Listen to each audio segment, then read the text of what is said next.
Yeah.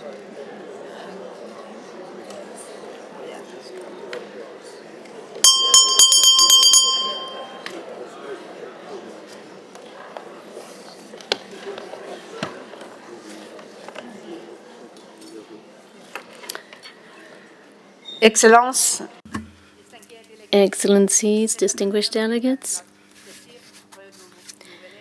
it's a renewed pleasure and an honor for me to officially declare open this sixth plenary session of the 24th session of the Assembly of States Parties dedicated to non-cooperation, and I wish you all a warm welcome. The Assembly, at its 23rd session, decided to look into this key issue in greater depth, and today's session is a concrete step in that direction. It is our hope that this format could serve as a platform for forward-looking dialogue focused on looking for solutions, addressing issues concerning non-cooperation that have cropped up in the intersession. And since it's the first time that this item has been included on our agenda here in plenary, I should like this format to be fine-tuned and become a dynamic and useful tool for the court and for the states parties. This innovation in our work is going to take the form of a roundtable, which shall explore a series of questions that have been identified, to be followed by statements by participants of 3 minutes maximum each. Dear delegates, our focus today is on prevention. We seek to deepen our understanding of the tools available to prevent instances of non-compliance. In this regard, I wish to underscore the importance of Article 97 of the Rome Statute, which obliges states parties to engage in timely consultations with the court whenever problems which may impede or prevent the execution of a cooperation request arise. This obligation is not only legal but also practical. Timely consultations can help resolve challenges, clarify misunderstandings, and ultimately ensure that the court is able to fulfill its mandate and that judicial decisions are carried out. The founders of the Rome Statute did not define in detail how the consultations under Article 97 should begin or unfold. This has mainly developed in practice and through Assembly deliberations. At its 16th session in 2017, the Assembly adopted the understanding with respect to Article 97C. The understanding seeks to clarify the process for consultations between state parties in certain cases. We will also discuss other concrete mechanisms available to prevent and address non-cooperation, namely the Assembly procedures relating to non-cooperation and the toolkit for the implementation of the informal dimension of the Assembly procedures. The panel will also explore how different stakeholders can use the procedures and the toolkit to promote cooperation with the court. Interesting questions have been identified to be explored by the panel, and I'm myself very much looking forward to this discussion. I would now give floor to the first panel member, Antonia Pereira de Sousa, Chief of Office to the Registrar. You have the floor. Many thanks, Madam President, Excellencies, esteemed colleagues. It is an honor for me to address you today, and I would first like to thank the President of the Assembly of States Parties for convening this important plenary session on non-cooperation. To frame my intervention today, I will first briefly introduce the role of the registry in the context of judicial cooperation. As you're well aware, the registry is the neutral organ of the court and is not a party to the judicial proceedings. It provides services to all parties and participants so that the ICC can conduct fair and effective public proceedings. We are also the main channel of communication with ICC states parties when it comes to these judicial proceedings. This neutral role enables the registry to facilitate dialogue and consultations between ICC states parties and the court as a whole, such as, for example, by advising states on all matters related to judicial proceedings or transmitting requests for cooperation on behalf of the chambers. Ultimately, we are the officers of your court.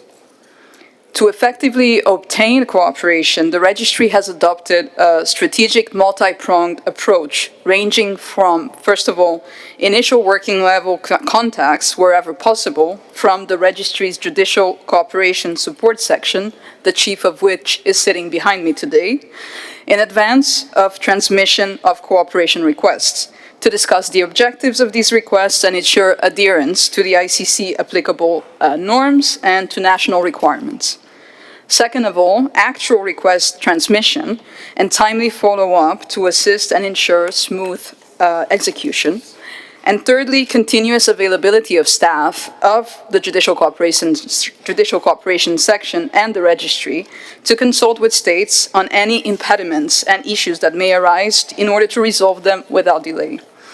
In this context, the Judicial Cooperation Section team also frequently takes the opportunity after execution of these requests to engage in lesson learned exercises and good practice follow-up with national authorities to ensure that we can learn from our common experience and also that we can continuously seek to identify ways to improve our processes and to find efficiencies moving forward. As is evident, this approach to cooperation allows both the court and the state party in question to discuss any concern or challenges that may arise in the process of the court requesting cooperation, and to do so in advance in order to promote the identification of solutions and to prevent any instance where the cooperation request cannot be fulfilled. As you know, pursuant to Part 9 of the statute, at any given time, states parties have the possibility and are actually strongly encouraged to initiate consultations with the court. The scope of these consultations is foreseen and encouraged throughout the Rome Statute and appears across multiple provisions, including but not limited to Article 97, where it is set the most clearly. The understanding with respect to Articles 97C consultations, which Madam President referred to before, was adopted through an ASP resolution in 2017 and emphasizes, and I quote, the importance of procedures and mechanisms enabling states parties to cooperate with the court, particularly when a state party receives a request under Part 9 of the Rome Statute in relation to which it identifies problems which may impede or prevent the execution of the request. End of quote. So the understandings document make clear that neither the request for consultations nor their outcome automatically suspends the execution of the court's cooperation request, unless, of course, a competent chamber explicitly orders otherwise.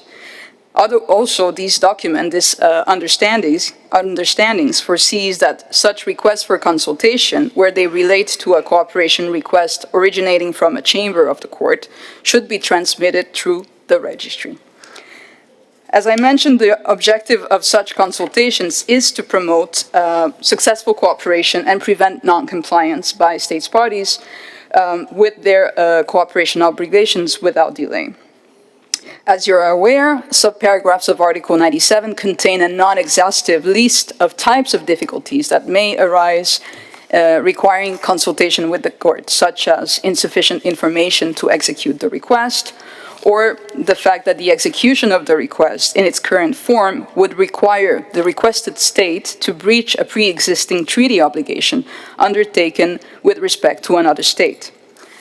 Such consultations may relate to both requests for arrest and surrender, as well as to other types of requests for cooperation, such as taking or production of evidence, the service of documents, the execution of search and seizure requests, or financial requests related to the identification, the tracing, and the freezing and seizure of assets. The registry and our judicial cooperation team stand ready to facilitate this process of consultation and dialogue, which may be undertaken at the working or technical level or may be addressed to the relevant chamber of the court, for example, where they relate to a matter that bears on the substantive legal or factual merits of the cooperation request. Again, the goal is always to foster dialogue and to resolve any challenges arising from a particular request for cooperation. Let us consider what guidelines has the jurisprudence of the court set in relation to this process, which I think is relevant also for this conversation. From the perspective of the court, cooperation is as much about the process than it is about the result. In terms of the jurisprudence, the chambers have recalled that for consultations to be meaningful, they must be timely. In another decision where the chambers noted that the court's effort to engage in consultations with a state party, it drew attention to the opportunity of the requested state to engage and consult with the court, or at the very least, to inform the court of any obstacle to comply with the request. And in another decision, the chambers emphasized the need for states parties to act with due diligence and to use all reasonable measures at its disposal to comply with the request for cooperation. Now, before concluding, as I know we have a number of very important panelists coming after me and interventions planned, I would like to highlight that the registry continuously looks for ways to deepen its relations with states parties to foster a conducive environment for cooperation. This year, we have had engagements with a significant number of ICC states parties, both in person and remotely, and we are eager to build on these in the coming year. These engagements have ranged from submitting requests for arrest and surrender or provisional arrest, requests for cooperation on the identification and whereabouts of suspects, initiating discussions with ministries of justice and foreign affairs on national procedures in place to execute the registry's requests for arrest, or collaborating with operational counterparts at the national level to engage in joint tracking activities or learning exercises. I would, to conclude, like to utilize this opportunity to thank our ICC states parties for engaging in such constructive exchanges with the registry and encourage you to also provide feedback to the court on how to engage more effectively with your designated cooperation channels. We look forward to continuing these exchanges, and we remain available and eager to work together with you to create a cooperation environment that fosters effective engagement and collaboration. Thank you very much, Madam President. Thank you very much, Antoni Pereira de Sousa, for your interesting, timely intervention and explaining how this all looks from the perspective of the registry. And I would now invite Jonathan Agar, Head of the External Affairs of the Office of the Prosecutor, to share his perspective. You have the floor. Thank you so much, Madam President. And thank you, colleagues, for your engagement and support during this Assembly of States Parties. It's very much appreciated by the Office of the Prosecutor. And my name is Jonathan Agar. I'm head of the External Affairs Unit in the Office of the Prosecutor. One of our functions is to support the judicial cooperation with you, states parties, across the office.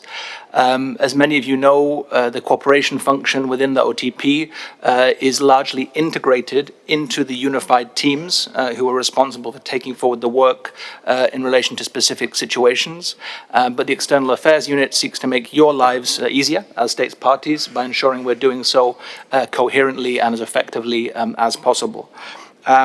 And in addressing this topic, if I may begin with a slightly positive message, in fact, by noting that in that experience of working with states parties, we have a very positive landscape of engagement with states in terms of responses to our requests for assistance, and we are grateful for that and the support provided by really all states that we engage with in support of our investigations and prosecutions. We had, in fact, an example of that very positive cooperation within the courtroom of the ICC today, as a result of the cooperation of German authorities, so our thanks in particular for that. But of course there are examples of non-cooperation and important examples that mean that this session is of particular importance.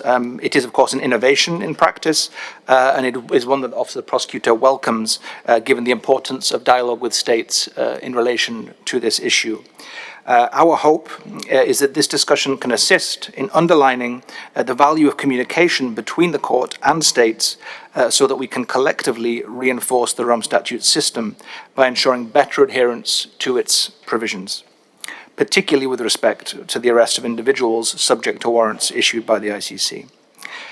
We welcome in particular the emphasis placed in the concept note, and I'd imagine also in our discussions, on the importance of consultations pursuant to Article 97 of the Rome Statute.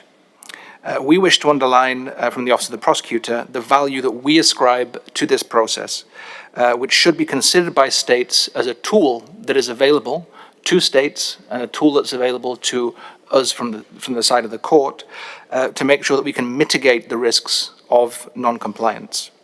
It should be considered a platform for dialogue, and states can work with the court to seek to avoid breaches of the statute.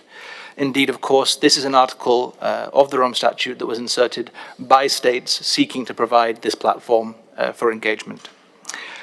Reflecting the importance attached to this process at the time of drafting, of course, it also represents a legal duty that must be fulfilled if a state is facing an issue in compliance with a cooperation request from the court, such as an arrest warrant. From the perspective of the Office, the Article 97 consultations process is also of great value in understanding and obtaining information on the specific challenges that are being faced by a state. So we consider the Article 97 process a platform through which we as an office can understand from states what is the challenge that is being faced and potentially how can we address that together.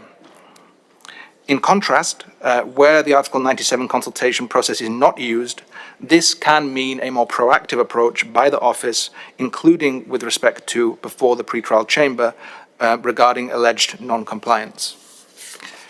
If the office lacks information, if we lack context, or we lack understanding as to the reasons for a state's non-compliance, this can give rise to greater concerns from the perspective of the office. A state's failure, therefore, to engage in the Article 97 process can also potentially be treated as a further breach, and in that context, the office may seek to engage more formally in order to obtain the information that we need to understand the position faced by the relevant state. Ultimately, the Article 97 consultations process is a strong force for strengthening dialogue that may reduce the possibility at a later stage of proceedings under Article 87(7). We therefore very much welcome this discussion, which we view as an important opportunity to discuss how we can reinforce the processes that are built into the Rome Statute, so as to strengthen our common action under this framework. It is essential, particularly in this moment, that we come together, that we maximize our common ground, and reduce areas of dispute or misunderstanding. That is why we encourage all states to engage proactively with the court when they have concerns over responses to requests for cooperation. If I may conclude with a further positive remark about, again, thanking states parties for all the good examples of cooperation that we've received during this year and previous years, and we look forward to the discussion. Thank you. Thank you very much, Mr. Agar, for your informative and relevant statement. And we would then move on to remarks by representative of states, parties, and ACT country focal points on non-cooperation on this panel. And I now invite Anna Madrick, a representative of the ACT country focal points on non-cooperation, to share her views. You have the floor. Thank you, Madam President.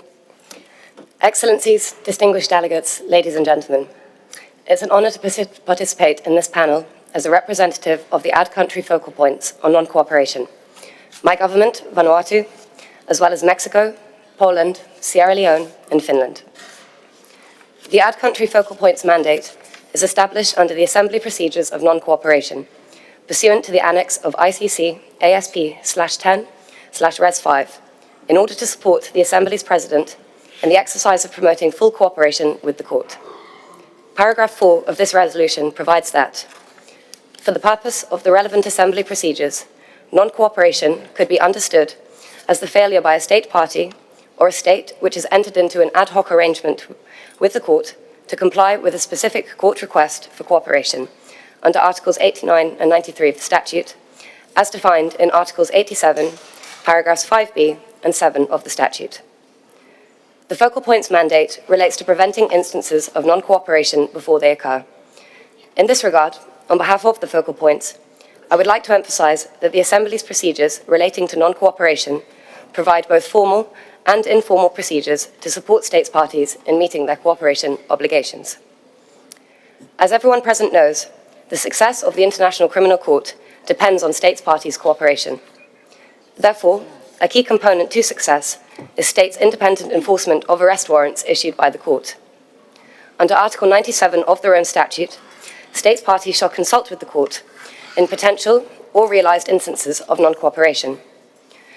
The pre-trial chamber has previously affirmed that the fundamental objective of consultations under Article 97 of the statute is to resolve a problem that the concerned state party has identified, which may impede or prevent the execution of the request for cooperation.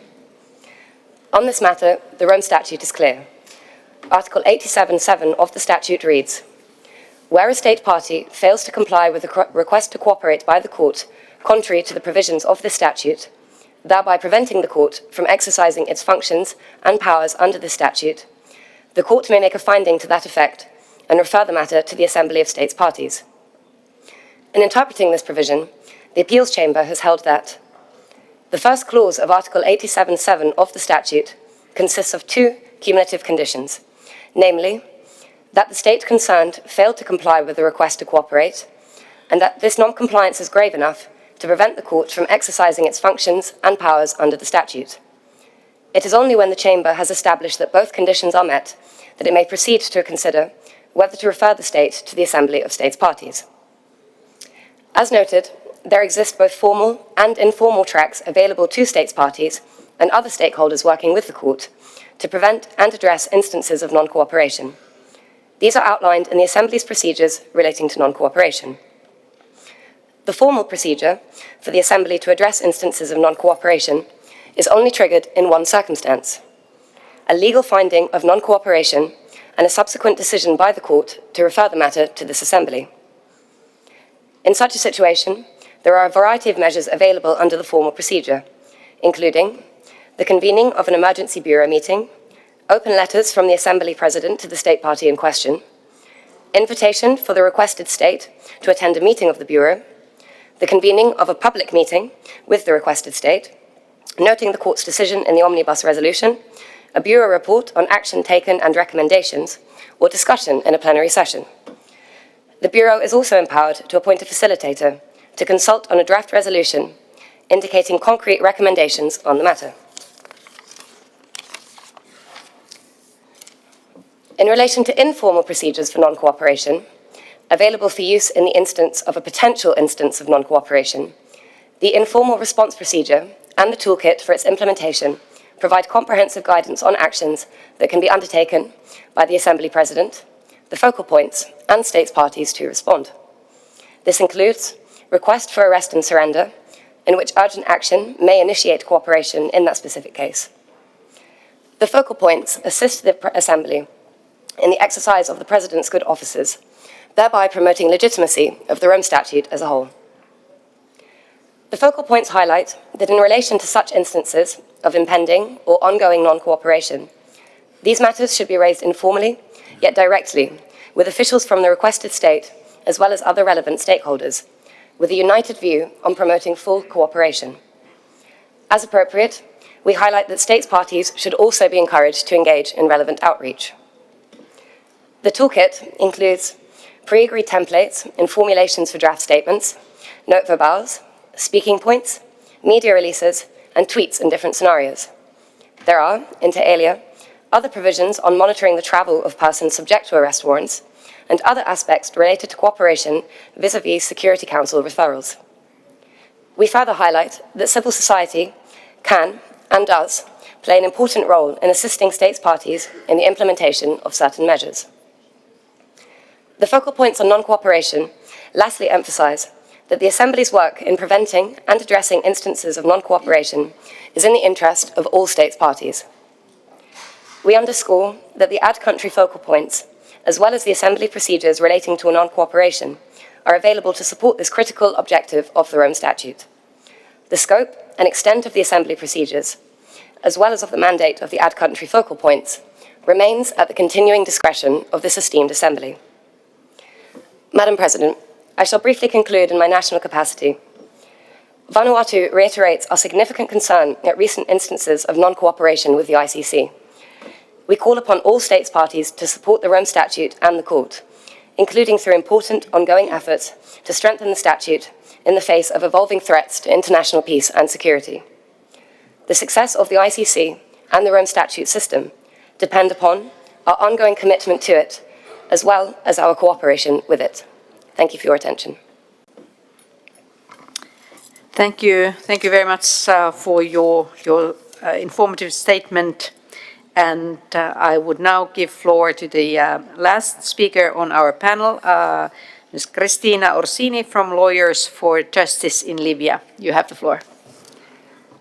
Thank you. It's an honor to speak to you today on behalf of Lawyers for Justice in Libya. As we have heard, without cooperation, the court cannot function. This is why, as a civil society representative, I welcome that, for the first time, non-cooperation has a dedicated item on the ASP plenary agenda. This is an important step, but also a testament to a sobering reality. Non-cooperation remains one of the ICC's most entrenched challenges, including among state parties. This past year provides many illustrations of this. Despite an arrest warrant issued against Benjamin Netanyahu, he was able to visit Hungary, triggering a finding of non-compliance and Hungary's withdrawal from their own statute. Several states, including Germany, France, and Poland, have publicly expressed doubt that they would be ready to arrest him. Similarly, Vladimir Putin visited Tajikistan and Mongolia last year without being arrested despite a pending warrant. As an NGO representative of Lawyers for Justice in Libya, an international and Libyan NGO working for transformative justice in Libya, I'm speaking to you today because the Libya situation sadly offers many illustrations of non-cooperation and its very tangible impact. Libya is not a party to the Rome Statute. However, UN Security Council Resolution 1970 of 2011, which granted the court's jurisdiction in the Libyan situation, requires Libyan authorities to cooperate with the court. In May this year, the Libyan Government of National Unity also issued a declaration accepting ICC jurisdiction. However, restrictions imposed by authorities and security risk for victim witnesses and civil society have impeded effective investigation inside Libya. Libyan authorities also continue to consistently fail to arrest or transfer individuals subject to ICC arrest warrants to the court. In 2014, this already triggered the finding of non-cooperation from Pretrial Chamber 1 in relation to Libya's failure to arrest and surrender Saif Gaddafi, resulting in a referral to the UN Security Council, with very little consequences stemming from this referral. Another finding of non-compliance in relation to Libya was made by Pretrial Chamber 1 this October, this time against Italy, although the Chamber decided to wait to refer the case to the Assembly of State Party or the UN Security Council under Article 87.7.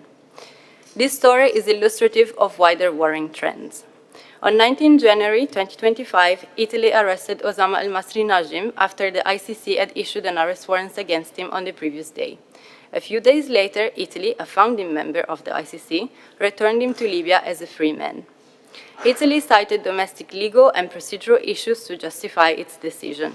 On the contrary, it seems that a mix of political concerns and diplomatic pressures led to the subordination of international obligations and justice consideration to political expediency. Italy's failure to surrender al-Masri to the court is a breach of its international obligations. In the process, Italy also did not consult with the court, failing to respect the request for consultations set out in Article 97. As noted by the partially dissenting opinion of one of the judges, the Chamber's reluctance to refer Italy's non-compliance to the ASP or the UN Security Council sends the wrong message, that non-cooperation by state parties will be met with mild consequences, if any. Why does this matter? First, in a context in which the court, its officials, and civil society working for international justice are increasingly under attack, including through US sanctions, each instance of non-cooperation is a further blow to the Rome Statute system, and especially when it comes from state parties. Second, each instance of non-cooperation entrenches impunity and is a missed opportunity for justice. Had al-Masri been transferred to the ICC, his would have been the first trial to be opened in the Libya situation after 15 years of investigations. Now, the first ICC case related to Libya started just a couple of hours ago with the initial appearance of Mr. Rishwi before the court, following his transfer by Germany on Monday. We welcome these efforts in this case. This wouldn't be possible without successful cooperation. Third, and most importantly, non-cooperation has concrete consequences on the life, hopes, and well-being of real people. This is an aspect that deserves more attention. Let me give you a few examples. After the return of al-Masri by Italy to Libya, victims in Tripoli told LFCL about their fear of reprisal, as al-Masri was now aware that they had provided critical information to the OTP to build their case against him. Similarly, 6 outstanding arrest warrants for crimes in Taruna offer victims a rare sense of hope, but with no arrests made and suspects again becoming influential in the city, many victims now feel abandoned. These concerns are not unique to Libya, nor are they new. They rather illustrate that there is an urgent need to effectively address non-cooperation, and it is in your power, in the power of state parties, to do so. How? First, fully respect all aspects of your cooperation obligations under Part 9 of the Rome Statute, equally across all situations and all suspects. Second, call on non-state parties to cooperate with the court, in particularly when situations have been referred to the court by the UN Security Council.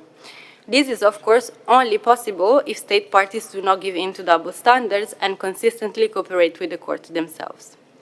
Third, make clear that non-cooperation also includes instances where civil society organizations, activists, and others supporting the court work are subjected to threats and reprisals. Fourth, ensure that there are real consequences and political costs for non-cooperation. This should involve evaluating the effectiveness of current non-cooperation findings and referrals and considering further or alternative measures. Last, continue to support the Rome Statute system. This implies supporting civil society organizations working for justice, including financially, politically, and ensuring that they can do their work unhindered from threats and reprisals.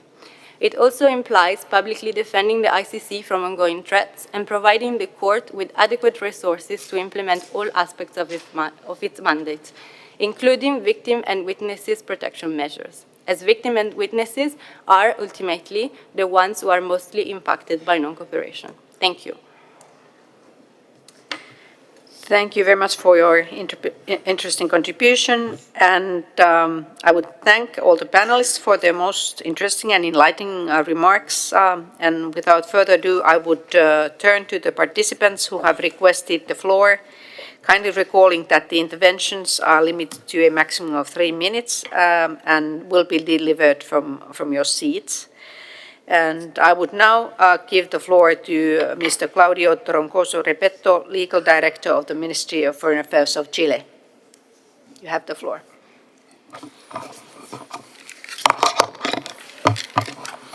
Gracias, señora presidenta.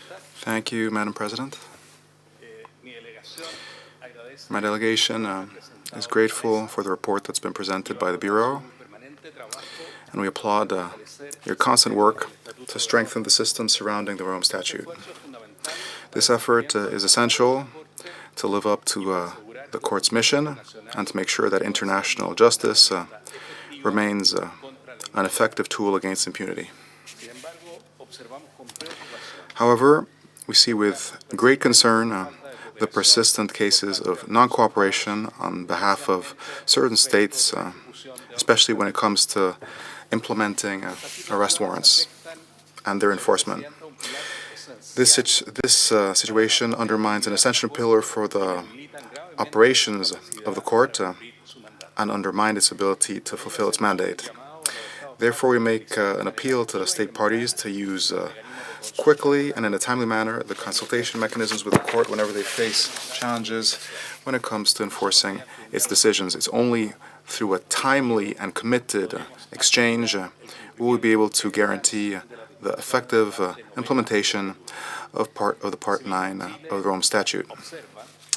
Chile similarly sees with grave concern the recent complaint against the Rome Statute that was presented by a state party, and information that suggests that other states might follow suit. This is a warning which needs to make us redouble our collective commitment with international justice. The cooperation of state parties, as well as those under the obligation stemming from Security Council, is indispensable for the effectiveness of the system. Non-cooperation, especially when it comes to arrests and surrenders, affects the implementation of judicial decisions, and undermines the possibility of guaranteeing justice for victims. We also highly value the reports presented from the Security Council on the situation of Darfur/Sudan and Libya, and we support its appeal to make concrete measures to guarantee cooperation and implementation of arrest warrants. Lastly, we wish to recognize the efforts of the President of the Assembly and the Bureau to live up to the obligations of cooperation. Chile reaffirms its commitment with the ICC, and we urge all states to strengthen their cooperation and to defend collectively the status of the Rome Statutes. Thank you very much. Thank you very much, Mr. Troncoso Repetto. I now invite Ms. Alicia Patricia Perez Galeana, Deputy Legal Advisor for Treaties and International Fora at the Ministry of Foreign Affairs of Mexico. You have the floor. Señora Presidenta. Madam President, thank you very much for giving me the floor. Excellencies, colleagues, full cooperation with the court continues to face challenges, and this affects the international criminal system. When a party doesn't carry out an arrest warrant or does not attend to a court's demand, this means they're not only not living up to their international obligations, but it also means that the victims are the ones that are going to suffer the indirect consequences of this impunity. The option to have truth and justice move forward are cancelled or destroyed, while the international community loses its trust in our ability to be able to make criminals accountable. The Assembly has reiterated that full cooperation is a legal obligation derived from the Rome Statutes, especially when it comes to our arrest warrants. Their non-execution undermines all material, institutional, as well as personal efforts carried out over decades when it comes to searching for justice. Therefore, the Assembly had developed mechanisms to deal with these cases, including those in which the court refers to explicit non-cooperation in accordance with Article 87.7. The use of this mechanism is of concern because it highlights a lack of cooperation from some states.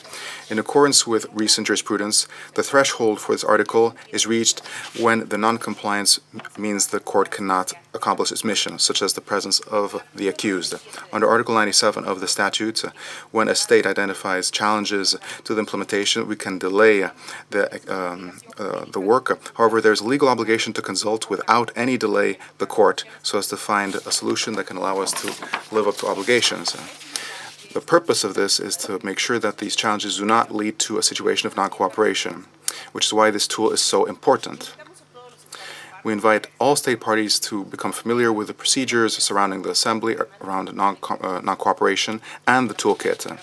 The lack of cooperation can also be seen in measures that call into question the responsibilities of the statutes and that try to curtail the obligations enshrined in the Statute of Rome. In the face of pressures against the court, the multilateral system has to reaffirm strongly that international justice requires a continued commitment above and beyond political considerations. The focal points for non-cooperation, including Mexico, want to articulate this vision clearly so that the dialogue between states and the court can address these non-cooperation events, which is why we urge you all to strengthen your work.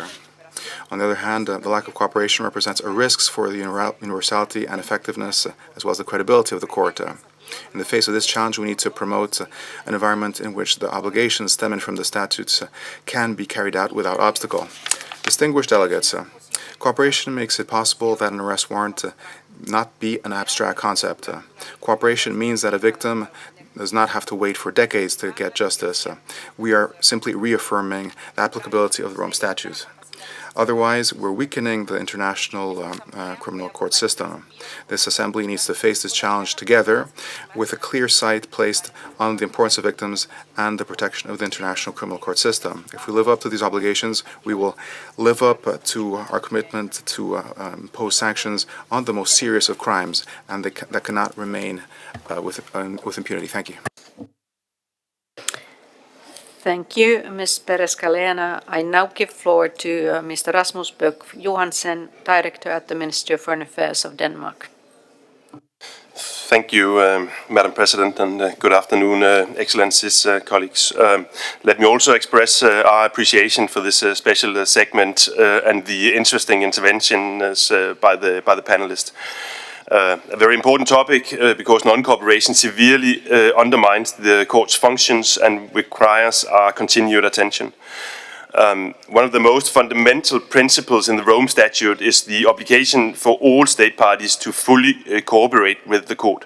Non-compliance sends a completely wrong message of impunity to alleged perpetrators and victims alike. In the same vein, state parties must avoid all non-essential contacts with individuals facing arrest warrants. Today's concept note invites us to focus on Article 97 of the Rome Statute and its role for consultations between the relevant state and the court. As mentioned by others, it's worth remembering that Article 97 is a non-exhaustive list of topics states can raise with the court. For example, besides treaty obligations, states may also raise obligations under customary international law as a potential concern that may affect the request to cooperate. So in this regard, we would like to ask the panelists the following. Some of you have already touched upon it, but might be able to elaborate. Could the consultations under Article 97 serve not only as a forum for addressing concerns with stems from an imminent issue, such as the immediate execution of an arrest warrant, but maybe also from more general or principled matters where, for example, the interpretation of general international law is at issue. As an example, questions could arise regarding the potential hosting of peace talks with individuals under arrest warrants. So could such matters be raised as a preliminary question through consultations under Article 97? Furthermore, there are different views regarding the question of personal immunities when it comes to officials from third states in situations where there's no referral from the UN Security Council. And there may be other issues of general international law in relation to third states. So again, consultations under Article 97 could provide member states and the court with an opportunity to exchange views and thereby preventing non-cooperation.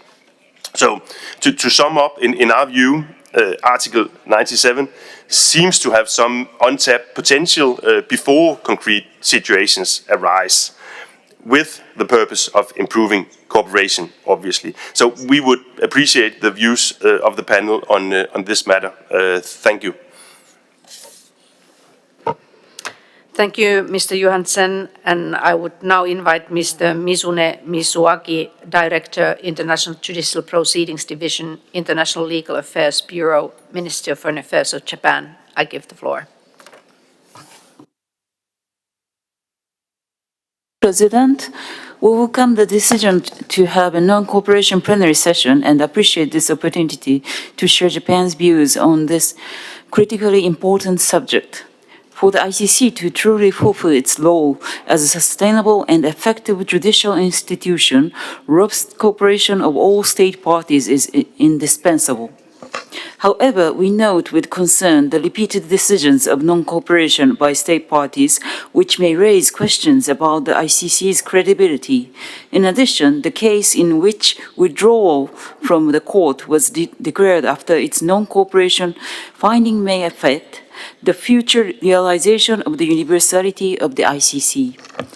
For the ICC's long-term development, it seems that simply condemning non-cooperation is not constructive and does not resolve this issue.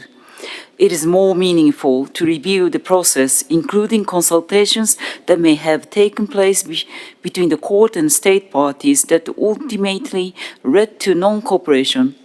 It is useful to discuss and clarify, based on relevant provisions of Rome Statute, such as Articles 87, 97, and 98, how state parties and the ICC can and are required to respond in such challenging cases.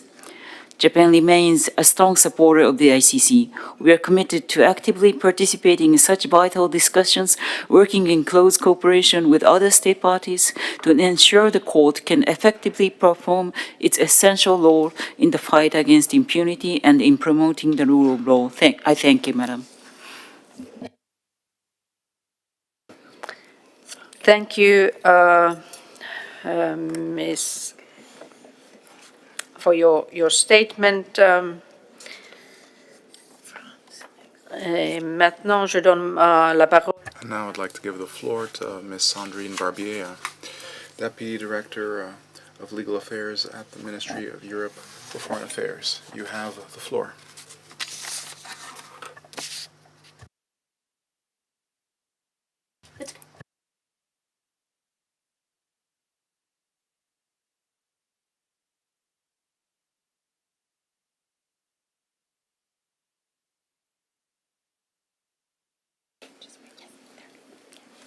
Merci. Merci. Thank you, Madam President. Ladies and gentlemen, France applauds the fact that for the first time we've dedicated an entire plenary to non-cooperation. Cooperation is a pillar of the Rome Statute system. Therefore, any non-cooperation necessarily represents an obstacle to carrying out its mission. The ASP has already carried out a lot of work on this issue, and today's panel reminds us of the wide gamut of tools that are available to us. The protocol pursuant to the text is a pertinent tool. The process that has led to its adoption via a dedicated working group has shown its interest since it helps to produce novel solutions. Such a methodology could be replicated to deepen the protocol of 2017. In July 2025, the co-facilitators for cooperation made focal points on non-cooperation step in so as to address situations of non-cooperation. Such exchanges should continue going forward. A lot of best practices have also been identified. Regarding prevention, one of them would be the adoption of a national legislation to implement the Rome statutes with clear mechanisms guiding cooperation with the court. Here I'd like to highlight the usefulness of the platform that allows the court to have updated information on national legislation. A second best practice is identifying a channel of communication for urgent demands and drawing up a protocol that would address the implementation of arrest and surrender warrants produced by the ICC. France is working with a prosecutor's office on such a tool. This instrument would allow us to master the procedures better and limit the risks of non-cooperation due to procedural problems. Third, when it comes to non-cooperation, we encourage the focal points on non-cooperation to carry out an awareness-raising effort at state level. They can base themselves on countries that have a close relationship to the non-cooperating state to facilitate dialogue and to identify the reasons for non-cooperation so as to be able to address them whenever it's possible. France is fully committed to continue on this work so as to strengthen the ICC and to maintain the integrity of the Rome Statute system. Thank you very much. Merci de votre. Thank you for that statement. Monica Furness, Director Legal Affairs, Minister of Foreign Affairs of the Kingdom of Norway. You have the floor.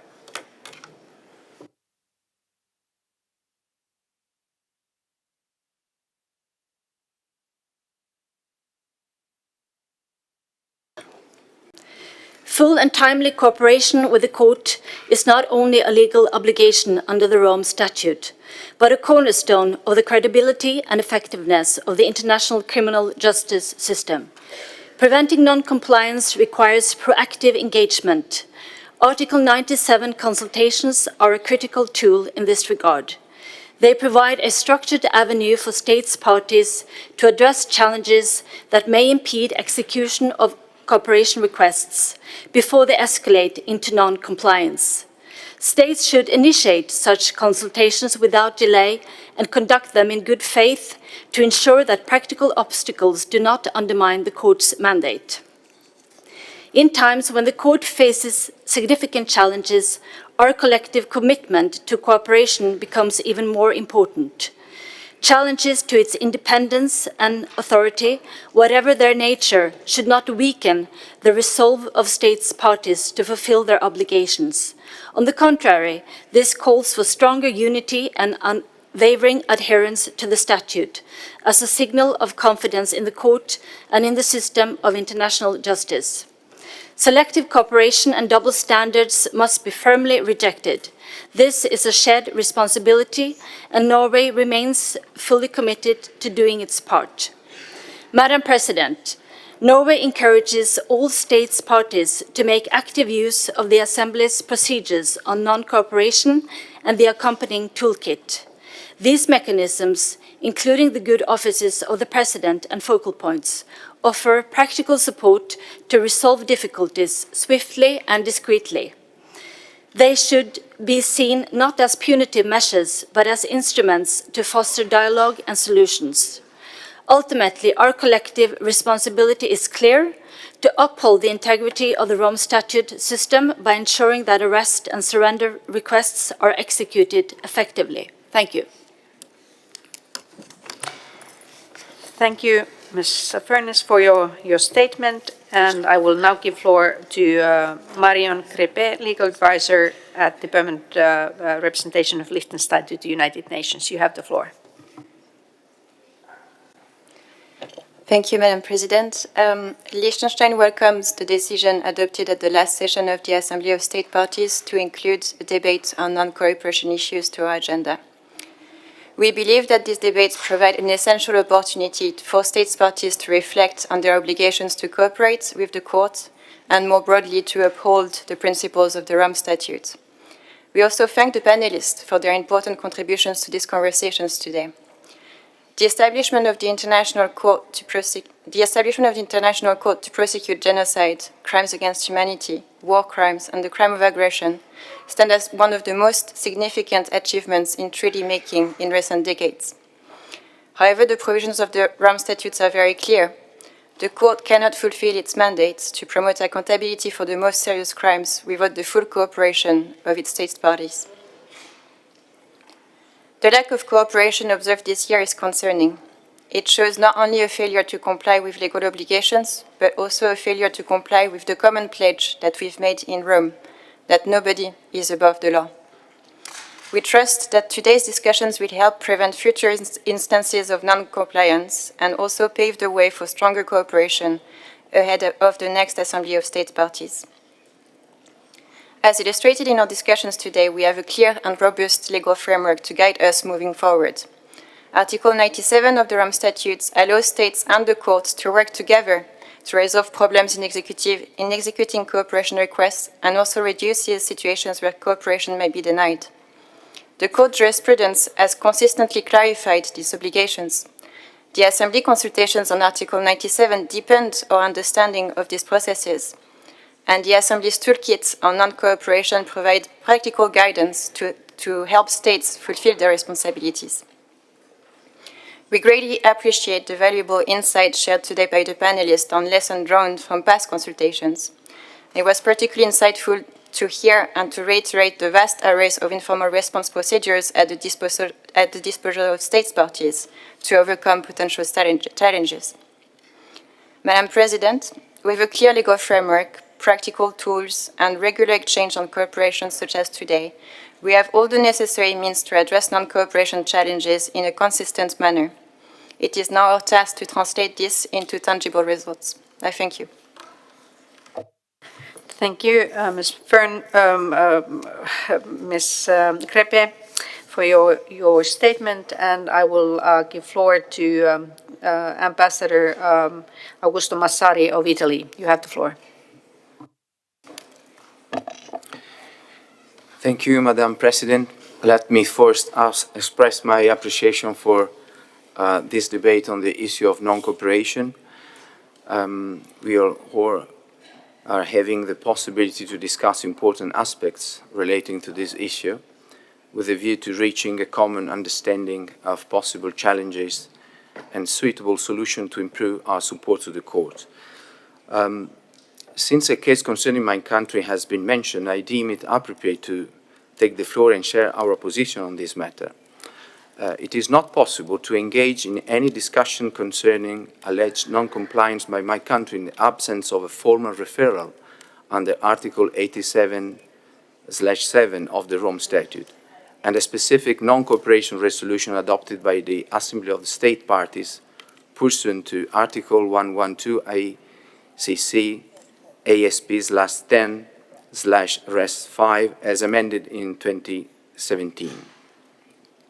Nonetheless, let me recall that Italy has proactively engaged with the court and cooperated by providing timely, transparent, and comprehensive responses.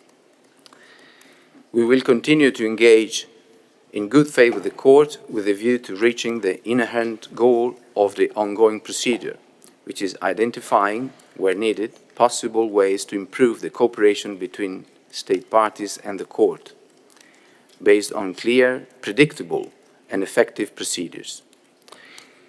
Italy fully reaffirms its commitment towards its obligation under the Rome Statute and towards the fight against impunity for the most serious international crimes. Thank you, Madam President. Thank you, Ambassador Massari, for explaining your position, and indeed the question of Italian non-cooperation has not been referred to the Assembly of State Parties. And I would now give floor to Howard Jan Peil de Vroo, Ambassador Permanent Representative to the Organization for the Prohibition of Chemical Weapons and to the International Criminal Court in The Hague. You have the floor, Ambassador. Thank you, Madam President, dear Päivi, for giving me the floor. We reiterate our unwavering support for the court and for the effective implementation of the Rome Statute. Without cooperation from states parties, the court can't carry out its important mandate. The Kingdom of the Netherlands acknowledges the obligation for all states parties to cooperate for the purpose of the investigation and prosecution of crimes under the Rome Statute on the basis of Article 86, Part 9 of the Rome Statute. The Kingdom of the Netherlands appreciates the decision of the Assembly to address non-cooperation issues during this ASP. This offers an important opportunity to strengthen our collective response, discuss challenges that may arise, and work towards solutions that prevent situations of non-cooperation. The Kingdom of the Netherlands fully endorses that any finding of non-compliance must be followed by timely and transparent responses from the ASP. Non-cooperation is not a standalone issue, but it affects the court as a whole. Article 97 of the Rome Statute provides for an essential instrument to consult with the court in order to discuss problems a state party may identify, which may impede a request for cooperation by the court. The important steps taken in this regard, in and since 2017, have provided useful procedures in relation to non-cooperation. The Kingdom of the Netherlands underscores the importance of further use and implementation of the Assembly procedures relating to non-cooperation and the accompanying toolkit. These resources provide structured and practical guidance that helps states and the Assembly respond consistently to situations of non-cooperation. We encourage all states parties and relevant stakeholders to use these tools proactively, both to prevent and resolve potential issues of non-cooperation. The Kingdom of the Netherlands looks forward engaging in efforts initiated by the Court and the ASP to this effect. Thank you. Thank you very much for your statement, Ambassador. And next speaker will be Mr. John Camargo from the Directorate of Judicial International Affairs of Colombia. You have the floor. Muy buenas tardes. Good afternoon, Madam President, distinguished delegates. Colombia welcomes this plenary session on non-cooperation and the issue of how to resolve non-compliance issues with states. But we feel that timely, well-intentioned and full cooperation with the court is going to be necessary if the court is to fulfill its mandate in an independent and effective manner. Cooperation with the court is not a political decision. It's the cornerstone of the functions of the work. And it bolsters its credibility and also it removes obstacles in the fight to impunity. As we discussed on Monday, the President of the Assembly talked about that in one case the issue of non-cooperation had led to attacks on the court's credibility. When, in the case of procedures to be followed in the case of suspected non-cooperation, these tools could lead to an amicable resolution between the court and the state party. Under the Article 97 of the Rome Statute, and there are suitable procedures for avoiding non-compliance. And that is why it is of a great importance for the ad-country focal points and to do their utmost to ensure that every preventive measure is taken so that non-compliance can be avoided. It is also up to states parties to translate the provisions of the Rome Statute into national legislation so as to ensure that non-compliance can be avoided. There is also the good offices of the President of the Assembly, so as to resolve any potential non-compliance situations.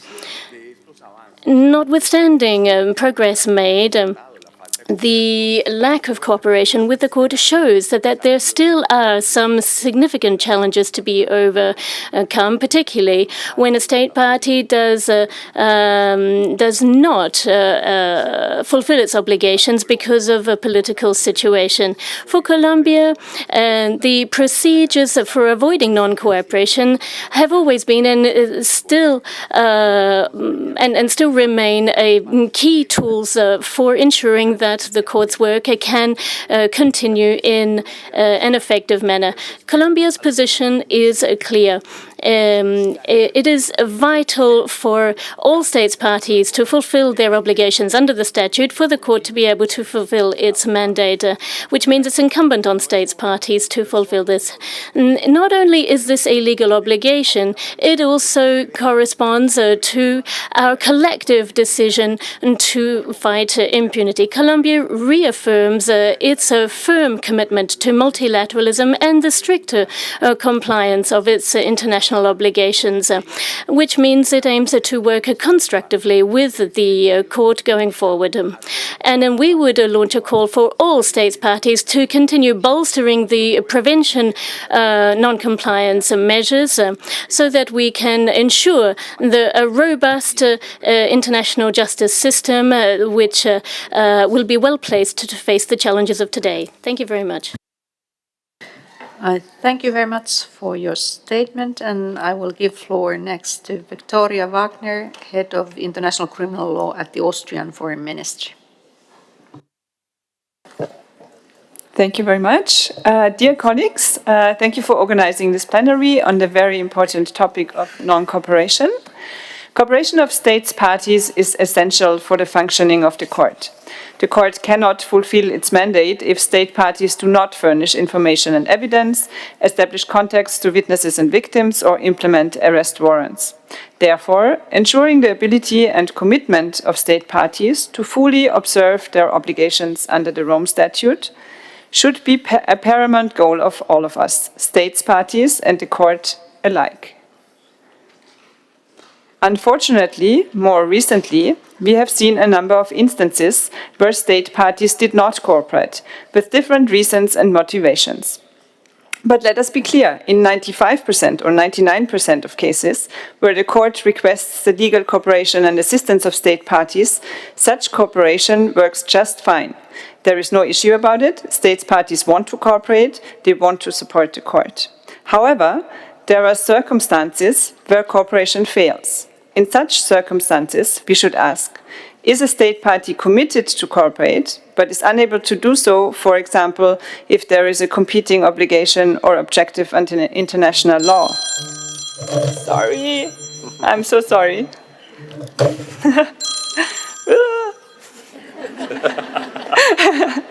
This always happens in moments like this. In a case where a state party is committed to cooperate but feels unable to comply, Austria would argue that we need to find solutions in order to avoid cases of non-cooperation. To this end, we propose to have an open, frank and practical dialogue among states parties and with the court. Our goal is to find a common ground, firmly based upon the Rome Statute and international law, to ensure the ability and commitment of states to fully observe their obligations under the Rome Statute. The goal of such a dialogue should be to clarify and manage expectations of both states parties and the court about the procedure of consultations under Article 97 of the Rome Statute and the possibility of circumstances firmly grounded in international law where the obligation to cooperate might be legitimately suspended, such as hosting peace negotiations in the context of an armed conflict. Let me be clear. Austria does in no way want to preempt the outcome of such a dialogue on cooperation. We simply see important questions in the context of cooperation which warrant answers based upon a realistic, frank and practical dialogue among states parties and with the court. I want to close my statement by reiterating Austria's steadfast commitment to the court and to fulfilling our obligations under the Rome Statute. Thank you. Thank you very much for your statement and for the wake-up call for all of us to cooperate with the court. And the next speaker will be Ambassador Sandra Lendemann, Vice Director of the Directorate of International Law at the Ministry of Foreign Affairs of Switzerland. You have the floor. Madam President, Excellencies, esteemed delegates, thank you. Cooperation and non-cooperation of states parties with the court have been a recurring theme since its foundation. Indeed, cooperation is essential to the court's work. We, the states parties, constitute the court's only enforcement mechanism. Without judicial cooperation of its member states, it would be a judicial body without teeth. At the same time, we are all aware that cooperation may come with complex obstacles for states parties. This is precisely why Switzerland considers Article 97 consultations an important tool to strengthen cooperation with the court. They offer a mandatory but cooperative framework for states parties to raise genuine difficulties and work with the court in good faith towards practical solutions. These consultations should be conducted in a constructive manner, solution-oriented and taking into account the specific circumstances of each case in order to identify workable ways to ensure effective cooperation. The International Criminal Court serves as a vital pillar, not only for international justice, but more broadly also to ensure sustainable and long-term peace and security. Hence, justice and peace go hand in hand. They should be pursued in a mutually reinforcing manner, serving the purposes and principles of both the Rome Statute and the UN Charter. Accordingly, Article 97, in our view, provides space to consider questions arising in the context of peace processes involving individual subjects to ICC arrest warrants. In such very exceptional situations, it is important to keep in mind the broader context. Cooperation issues should not be an impediment for achieving peace. Over the past days, we as states parties have all reaffirmed our strong support for the court in these very demanding times. Making full and constructive use of Article 97 consultations should help both the court and the states parties to overcome cooperation challenges and to reinforce the court's ability to carry out its mandate. Thank you. Thank you for your statement. And next speaker will be Mr. Muzaffar Museyzoh, Ambassador of Tajikistan. You have the floor.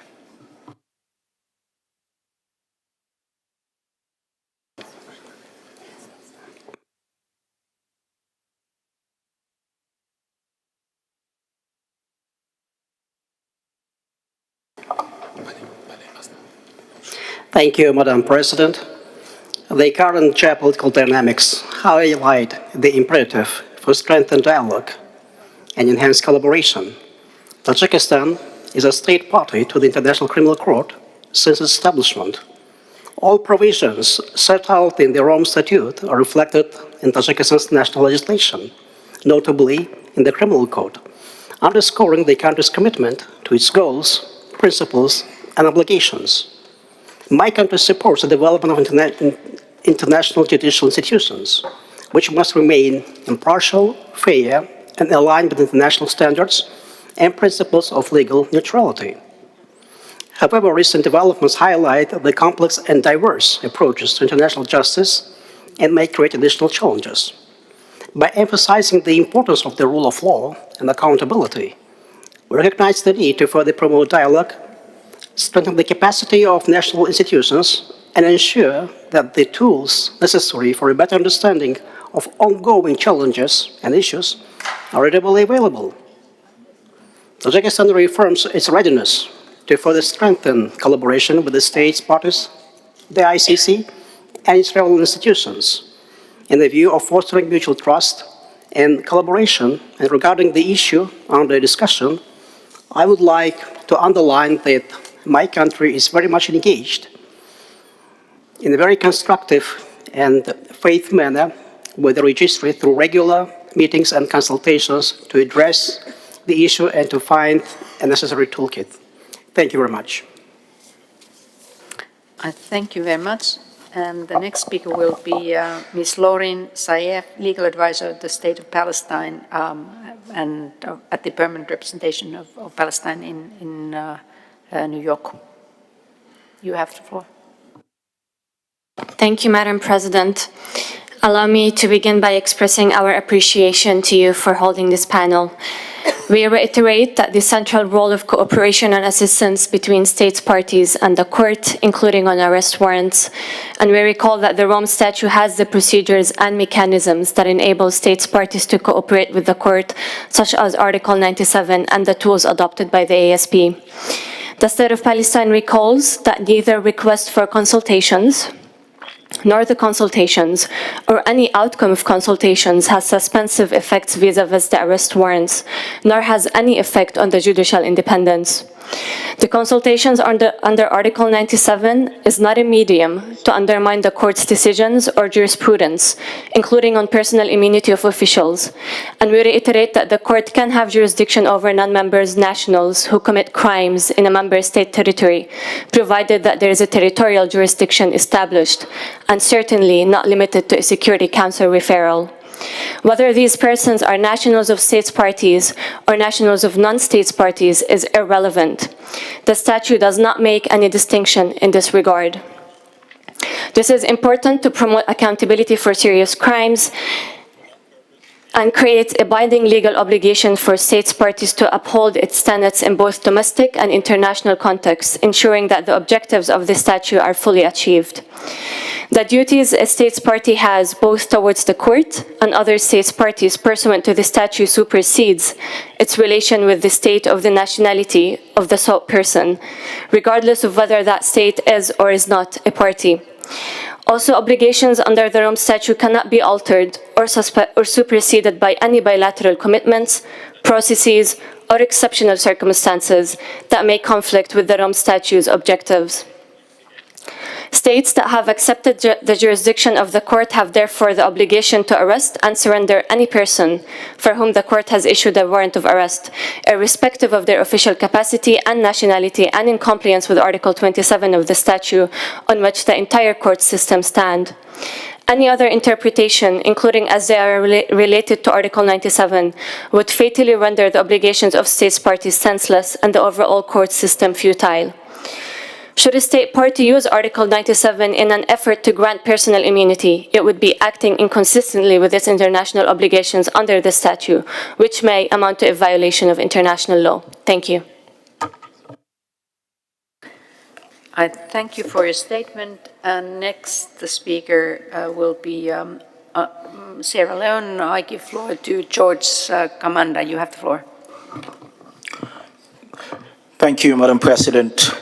Sierra Leone is one of the ARC County focal points aligned with the statement delivered by the distinguished representative of Vanuatu on behalf of the ARC County focal point and wishes to make this short intervention in national capacity.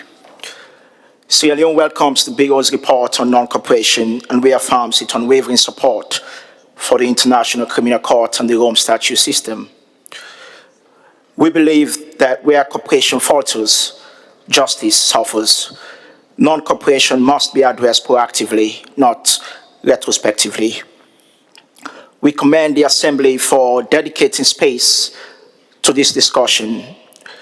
Article 97 consultations are a vital tool for prevention. They must be used early, conducted in good faith, and never treated as a basis for delaying or suspending cooperation. Sierra Leone encourages all states to also operationalize the toolkit on non-cooperation and to make greater use of informal good offices. These mechanisms promote dialogue, preserve institutional trust, and help avoid formal non-compliance procedures. As one of the ARC County focal points, we have worked alongside Finland, Mexico, Poland, and Vanuatu to support quiet diplomacy and monitor risk. We welcome further engagement by state parties facing implementation challenges and stress the need for clear communication with the court, especially with the registry and the office of the prosecutor. In closing, we urge all states to uphold their cooperation duties under the Rome Statute and to engage constructively when challenges arise. As a means to further this dialogue and among state parties, we welcome views on how the Assembly can better systematize support for Article 97 consultations as a preventive tool, especially for states acting in good faith. Thank you, Madam President. I thank you for your statement. And next speaker will be Marko Rakovic, Director General for International Law at the Ministry for Foreign Affairs of Slovenia. You have the floor. Thank you, Madam President. Slovenia welcomes the debate on non-cooperation. It is very useful to have this dialogue between states parties and to exchange views. Non-cooperation is not a new issue, considering 31 unexecuted public arrest warrants and to some extent unpreparedness to actively approach to their implementation. We have witnessed visits of individuals under arrest warrants in state parties. Obligation to cooperate with the court is a legal obligation. What's more, there is a legal obligation to act in a manner that allows for and sets the ground for efficient fulfilling of the mandate of the ICC. With this purpose, basic steps have to be followed and foreseen tools have to be used to, in the first place, prevent situations where a state party would face concerns or reproaches about failure to cooperate.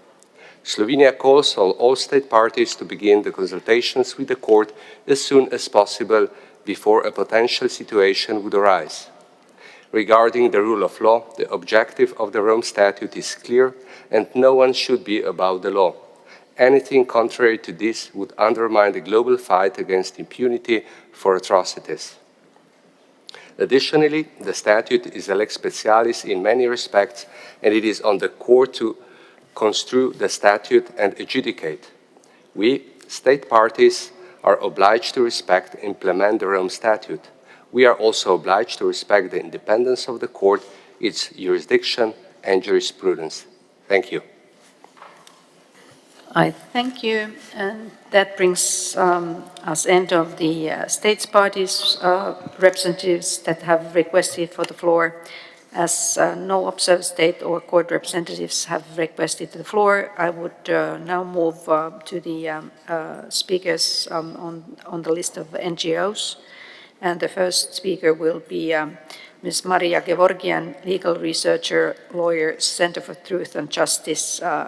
You have the floor.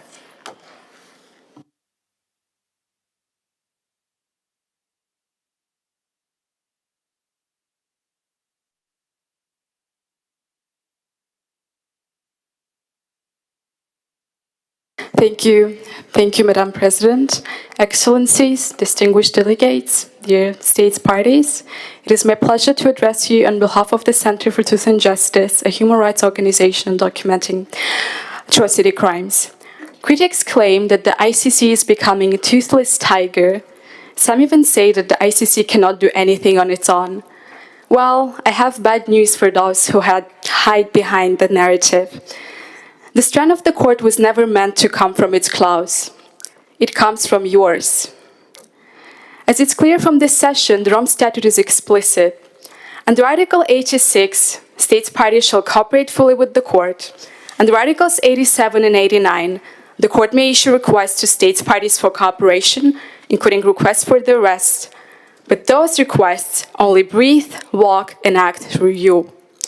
And yes, we hear the refrain, the international community must help the court. But let us be clear, you are the international community. There is no abstraction out there waiting to assist. And as the pre-trial chamber itself alluded to in the Myanmar jurisdiction decision of the 2018, and I quote, 120 states representing the vast majority of the members of the international community had the power to bring into being an entity possessing objective international legal personality, the ICC, with the capacity to act against impunity. End of the quote. If the tiger seems toothless, it's because those who forge its teeth now hesitate to let it bite. As an organization documenting crimes committed against ethnic Armenians, victims from a state that has only recently joined this court, I want to speak of what cooperation means to victims. For many of them, accession was not a technical step. It was a fragile, precious hope that law could finally stand where politics had failed. And these victims ratified their hope when Armenia joined this court in 2024.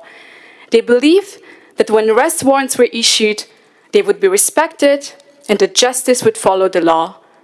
But then, Italy, a founding state party, the country where this entire project began, released the suspect wanted by this court and allowed him to return home instead of surrendering him, an arrest warrant, a binding obligation, and yet a failure.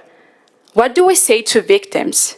How do I explain, as a lawyer, that even a founding state can set aside the very rules it wrote? This is why today's discussion is not procedural. It's existential. Dear states parties, when you say that the ICC needs the international community's help, remember you are the vast majority of it. Thank you. I thank you for your remarks, and I now invite Ms. Alina Pavliuk, coordinator of the Analytical Department of Lawyers' Work, Ukrainian Legal Advisory Group. You have the floor.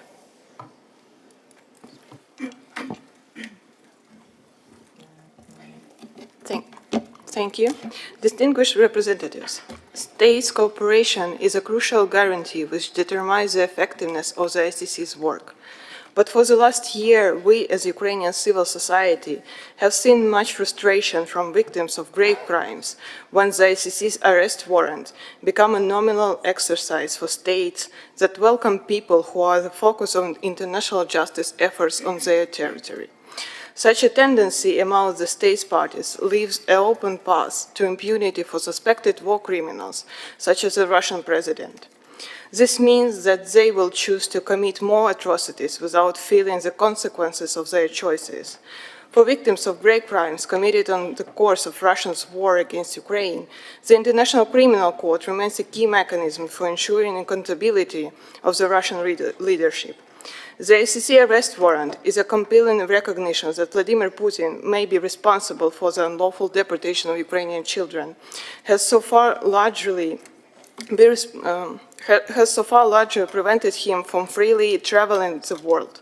For victims and survivors, it maintains a vital hope for justice, serving as a reminder that while he may not yet be arrested, the perpetrator cannot enjoy impunity. Hosting a welcoming and forgiving from international justice would contravene obligation to cooperate fully with the ICC and undermine the shared commitment to accountability that lies at the heart of the Rome Statute system. We recall the state parties to ensure fully their commitment to the court by actions vis-à-vis cooperation. We would like to take this opportunity to remind you that behind each arrest warrant issued by the court are hundreds and thousands of victims who have suffered and continue to suffer from atrocities, while including a suspected war criminal in affair of political or economic advantages. Even for the noble cause of peace facilitation, cooperation must not be sacrificed in the name of political maneuvering for what is often an elusive possibility of progress, as seen in Ukraine's context. We see that there are ways to ensure diplomatic progress without each time undermining the authority of ICC arrest warrants, increasing the risk that there will be neither peace nor justice achieved. Please remember that each time a state party makes a choice to not cooperate, not only do they undermine the very fabric of the court, they fail humanity in favor of perpetuating impunity and their own interest. To this end, we call on state parties to choose the court, to choose humanity, and to choose justice. Thank you for your attention. I thank you for your remarks. And the next speaker will represent Libya Crimes Watch. I'm not sure whether I have the right name, but on my list I have Anas Helal, Research Program Officer, Libya Crimes Watch. You have the floor. Thank you, Madam President. Distinguished delegates, my name is Anas Hilal, and I address you today on behalf of Libya Crimes Watch to convey the voices of the victims and affected communities in Libya. Serious international crimes continue in Libya in a context of entrenched impunity.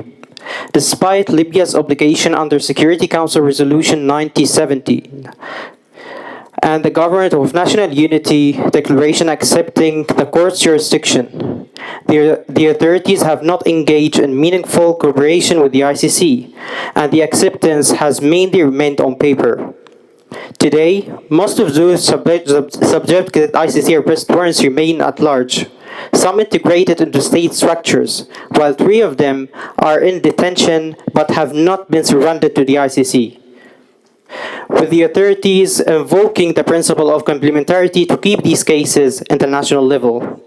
At the same time, the Libyan judiciary is not currently able to genuinely address such cases due to systematic shortcomings, lack of independence, and serious doubts about the impartiality and ability to prioritize victims' rights.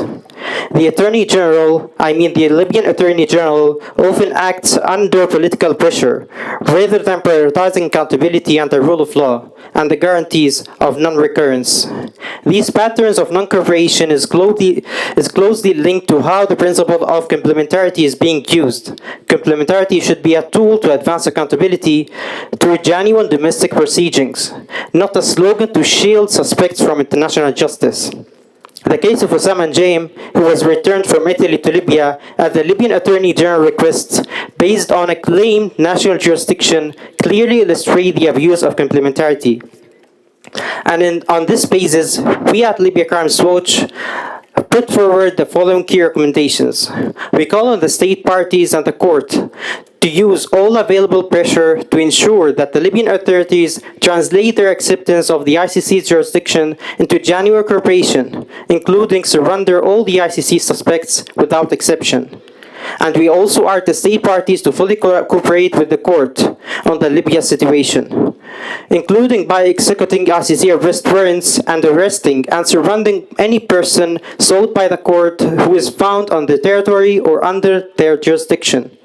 And last, we recommended that the ICC reassess the application of complementarity principle in the Libyan context, given the lack of political will, weak independence, and the structural incapacity of the Libyan judiciary, including the Office of Attorney General, which currently renders domestic proceeding unable to deliver justice. Thank you. I thank you. And I give floor to Mr. David Yambio, co-founder of Refugees in Libya, on behalf of the European Centre for Constitutional and Human Rights. You have the floor. Thank you so much. My name is David Yambio. I'm speaking here as a victim, and I would like to address the crime of non-cooperation committed by Italy in the context of Libya. I am speaking as a victim of innumerable violence of Al-Masri and many torture camps across Libya. The wound that I carry today from those years is not something that I carry privately. These wounds are carried by every community that live under the shadow of impunity. Under your own treaty, when such a man is found in any member state on that soil, he is not only required by justice and law to be arrested, but he is required to be surrendered to the court. On the 19th of January in Italy, which is my host country, when this man was arrested, he was not handed to the International Criminal Court, but put on a state flight and flown back to Libya, where he continued to commit the crime. And to this date, he is on the loose. This forced me at a personal level with innumerable victims who were silent over the years in the hope and in the trust that this court exists and would deliver to us justice. It forced us to come out, to speak, to take on to the challenge, and to face many threats. And to this day, our lives have never been the same. In the carefully crafted speeches that I have heard here from member states, including the justification from the representative of Italy, you have spoken about accountability, about the suffering that persons like me and many victims around the world suffer. But what you have not acknowledged is that our lives depends on the decisions that you make, the consequences that we have to live. The many women who have been raped and will continue to be raped, those who have to be burnt by torture, those who have to be killed for no reason, and they put their belief and their trust in this court, have not been fully addressed. The non-complaints on Italy have not been fully addressed. And we as the victims stand and want to see this to be fully addressed, because when states like that cannot be held accountable, what about the individuals who are elected into those offices? In the context of Italy, I speak of the Prime Minister Giorgia Meloni, I speak of Minister of Interior Matteo Piantedosi, I speak of Minister of Justice Carlo Nordio, I speak of Alfredo Mantovano. These people, they have faces, and we know that they have committed a grave crime on our rights. We were denied justice by our perpetrators, yet they stayed here, it denied us a second chance in the court that we so much believe in. This afternoon, I was able to see one of the perpetrators. I was able to look at his face because Germany complied and managed to surrender him to the International Criminal Court. This is what we want to see in every state. We cannot live any longer inside those crafted speeches. We want concrete changes and accountability. Thank you.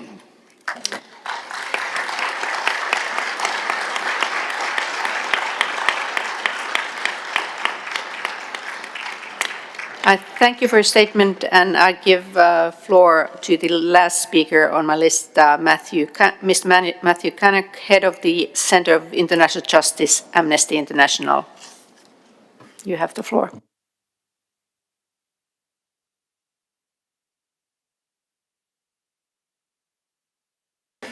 Thank you, Madam President. Arresting all those subject to ICC arrest warrants is a clear and fundamental obligation of states parties. In this regard, Amnesty International recalls that states must stop at nothing to ensure that all persons subject to ICC arrest warrants are arrested and surrendered to the court. In 2025, 3 persons subject to ICC arrest warrants travelled to states parties without arrest. These instances of non-cooperation should have been met by condemnation and concerted responses at this Assembly session. At this Assembly session, a standalone session on cooperation has been included on the Assembly's agenda. This is a very welcome step, and such a session should be included as a standing agenda item on each year's agenda. However, while this session is welcome, we must recall that a referral of non-cooperation had been made to this Assembly, and while diplomatic statements are welcome, the Assembly has failed to act on this referral today. In our view, high-level suspects' travel to states parties without arrest should be seen as part of a strategy of seeking to undermine the court and the warrants issued against them. It is imperative that the Assembly demonstrates that the non-arrest of ICC suspects is not acceptable. Continued failure to do so is to allow the attempted erosion of the Rome Statute's obligations to succeed. In this regard, we firmly state that the positions emerging at this Assembly session, that cooperation obligations can be suspended for the purposes of peace negotiations, have absolutely no basis in the Rome Statute. The Assembly should urgently consider the effective implementation of procedures related to non-cooperation, which it had adopted in 2011. Indeed, where a states party fails in its obligation to arrest, and following a referral to the ASP by an ICC judicial decision, the ASP must consider the effective implementation of its procedures, which set out Assembly responses to such judicial findings.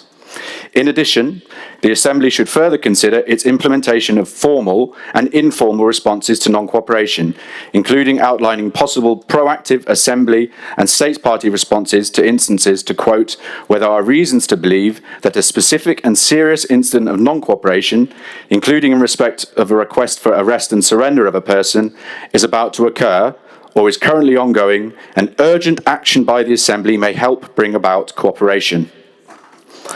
At this Assembly session, with a number of suspects remaining at large and their whereabouts unknown, state parties must urgently consider their own performance shortcomings and how they can properly and fully meet their obligations in the Rome Statute as they relate to arrests and cooperation.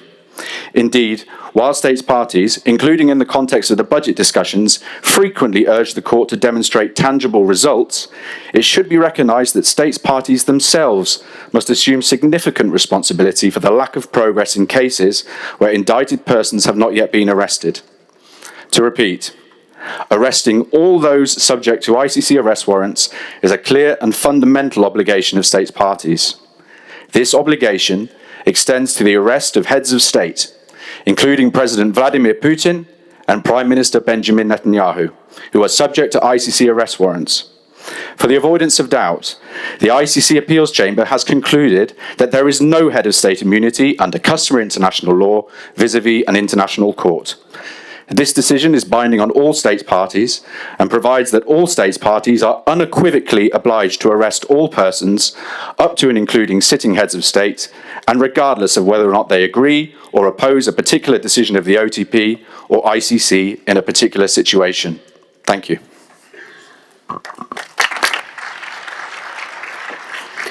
I thank you for your statement, and that brings our end of a list of speakers. Before concluding, I would I have one more request by the United Republic of Tanzania. I would give the floor, and therefore thereafter I will close the list of speakers, and I would then allow the representative of Registrar to answer to the questions put forward by Denmark. Representative Tanzania, you have the floor. Thank you, Madam President. I thought you were concluding this one because I'm going to speak not on this particular agenda item, but because of the need to what has been said and the importance to correct and to put the record right. So I will be advised by your chair if I can speak now or after you've concluded the agenda item in discussion.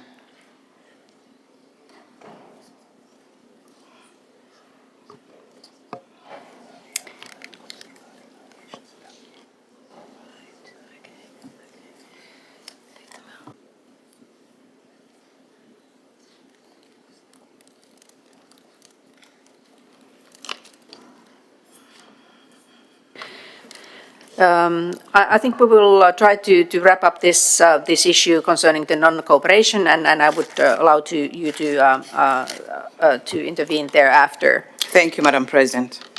But I will now allow the registry to answer the questions put forward by Denmark. Many thanks, Madam President, and many thanks to the representative of Denmark for their questions. Allow me to say that Article 97 consultations can take place at any time, but of course it's always important to ensure that they're carried and triggered in a timely manner. This consultation should be related to a concrete request for cooperation that has been issued by the court on the basis of Part 9 of the Rome Statute. At the same time, states parties are also seized of provisional arrest requests, and they're also aware of the public existence or have public knowledge of the existence of arrest warrants issued by the court.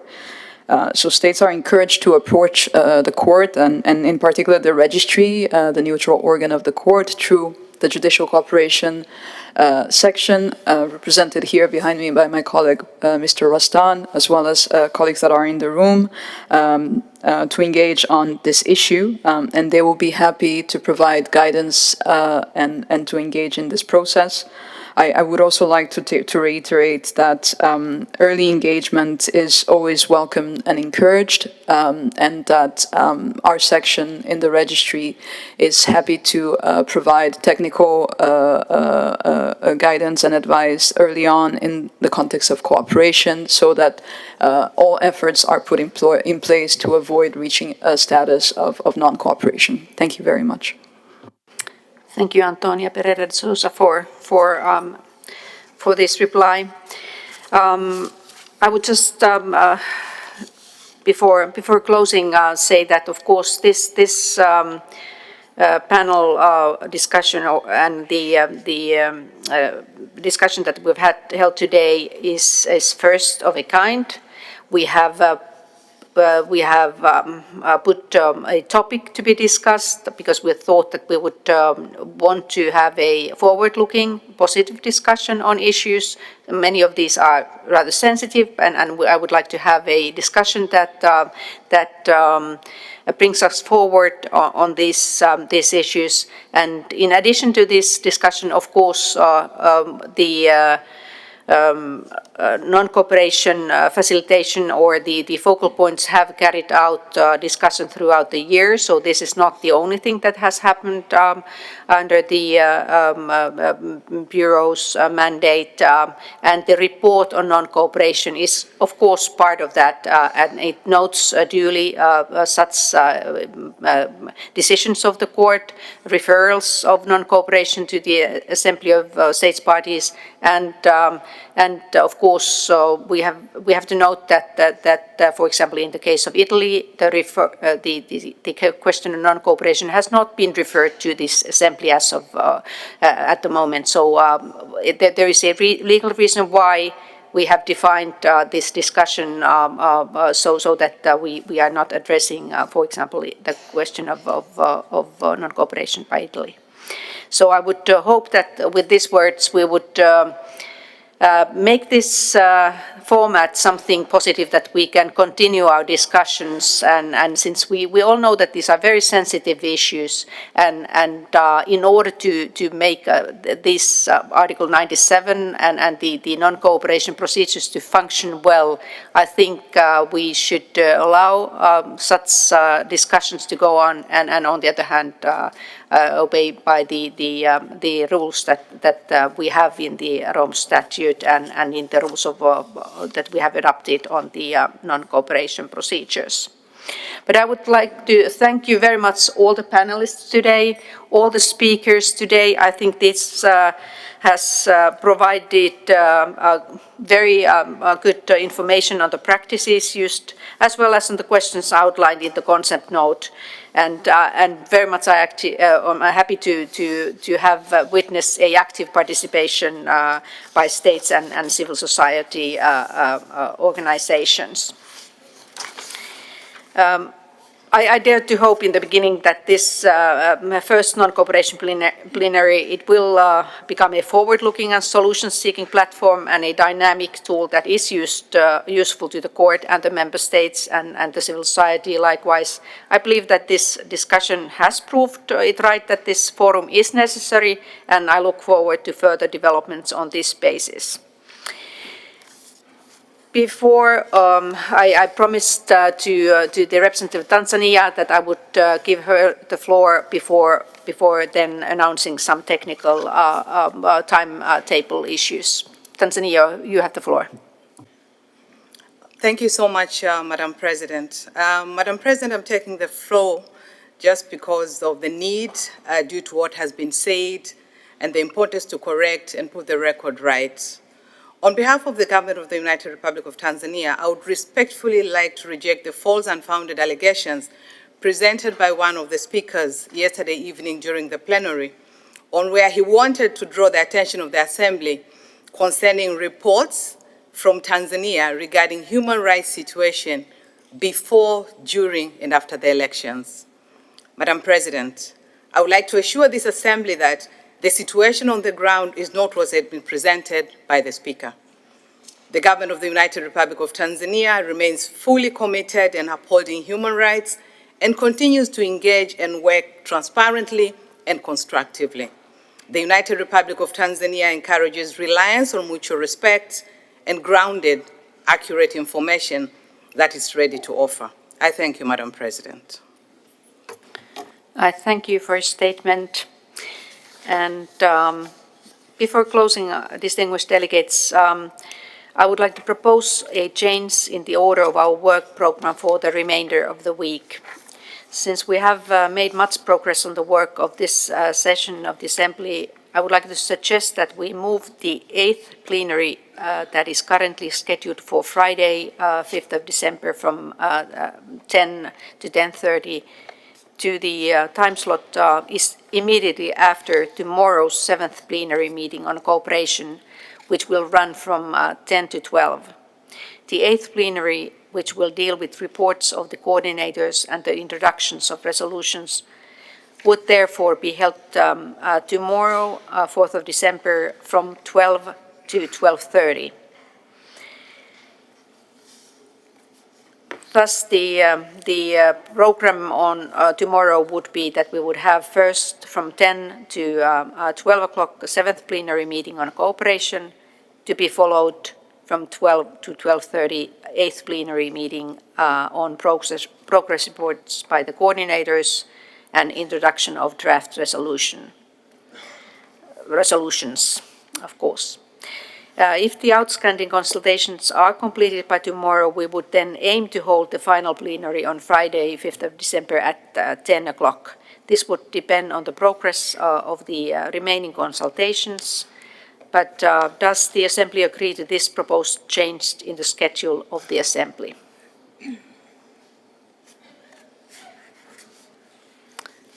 Thank you. I do not see any objections. It is so decided. I thank the interpreters, and the 7th plenary will start, as said, beginning at 10 o'clock tomorrow, And unless there are any other requests for the floor, this meeting is adjourned.